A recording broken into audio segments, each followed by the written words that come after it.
Du 29 mai jusqu'au 2 juin a eu lieu le MUTEC, le Festival international de créativité numérique et de musique électronique. Pas moins de 75 performances ont été présentées et les Français ont bien souligné leur présence pour cette 14e édition. Un reportage de notre correspondante à Montréal, Sarah Gershani.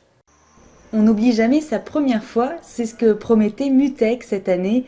Pendant 5 jours, plusieurs lieux du quartier des spectacles ont vécu au rythme de la planète numérique, avec pas moins de 20 000 festivaliers.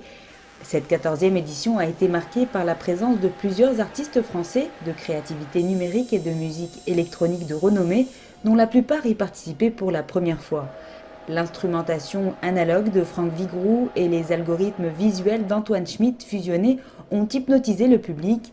Puis le spectacle du collectif français Architecture, le Maotique et Fraction ou encore Ondra, ce sont quelques artistes français qui ont enflammé le public avec des spectacles aussi euphoriques que psychédéliques. De la soirée festive au concert en salle, en passant par un programme très tendance, voire avant-gardiste, incluant panels, ateliers et spectacles de rue comme celui des gens emballés, cette 14e édition a été riche en découvertes pour les néophytes ou encore les habitués. Pour les curieux qui auraient manqué le MUTEC cette année, rendez-vous l'année prochaine pour la 15e édition.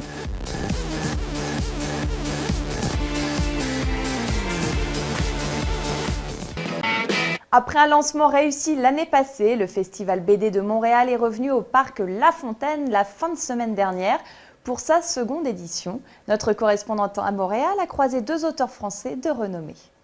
Plus de 40 exposants et pas moins de 150 auteurs à cette 2e édition du Festival de la BD à Montréal. C'est sous un soleil radieux et une chaleur parfois peu supportable que le public a échangé sur le 9e art au parc La Fontaine, en plein cœur du plateau. Quelques auteurs français étaient de passage, venus spécialement pour rencontrer les BD-philes montréalais.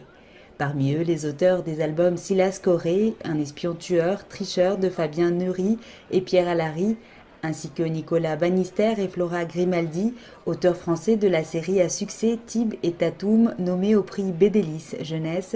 Tous se sont adonnés à des séances de dédicaces ainsi que des rencontres BD, une première participation pour ces auteurs français plutôt bien appréciée. C'est ma première participation, je suis stupéfait par la chaleur. C'est extrêmement agréable, j'ai beaucoup de mal à imaginer Montréal sous la neige. C'est tout à fait convivial, on croise des passionnés qui n'ont pas l'occasion souvent de voir des auteurs français, donc qui amènent beaucoup d'albums. Mais les gens sont très gentils et accueillants, donc on prend du plaisir.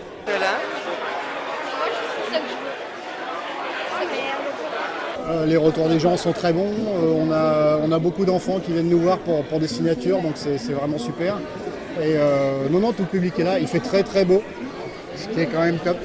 Ça fait un peu pays tropical de temps en temps avec la pluie et le soleil mélangés, mais c'est génial, quoi. Il y a une super ambiance, c'est bien. Plusieurs activités étaient au rendez-vous, rencontres et animations avec des auteurs. Petits et grands ont même pu s'adonner au dessin de personnages sur un mur de 2 mètres de haut. Dans le cadre du collectif Montréal-Lyon, une exposition de planches réalisée par de jeunes artistes montréalais et lyonnais était présentée à l'espace La Fontaine. Cette dernière mettait en vedette leurs villes respectives. Ce projet a été réalisé conjointement avec le service de coopération et d'action culturelle du Consulat général de France à Québec, ainsi que le Conseil des arts et la ville de Montréal.